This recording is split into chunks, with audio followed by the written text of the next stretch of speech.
The United Nations Security Council says conflict in 4 countries is threatening more than 20 million people with the prospect of famine.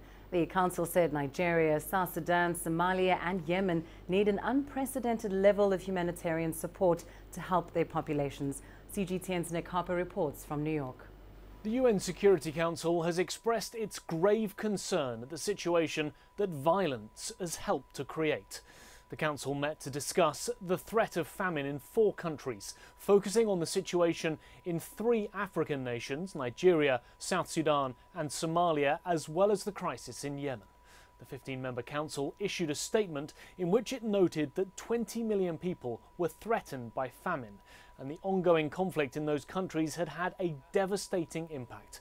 It's the first time the UN Security Council has expressly made the link between famine and conflict, and it said that the violence hampered aid efforts, only worsening the situation for millions of people in those countries.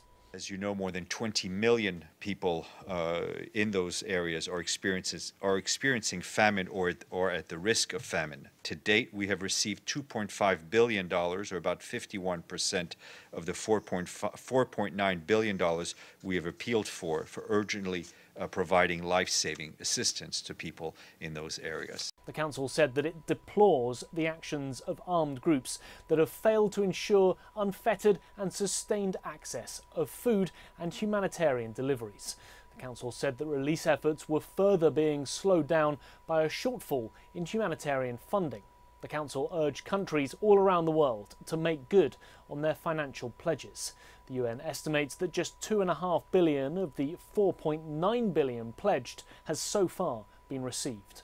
Some of the Council members met in June to discuss the situation in these 4 countries, but they decided it would send a stronger message if they met again to draw up this statement, known as a presidential statement, endorsed by the full Security Council. This may have come sooner, but Russia reportedly stalled as it did not feel that famine was an issue for the Security Council to directly address. Harper, CGTN, New York.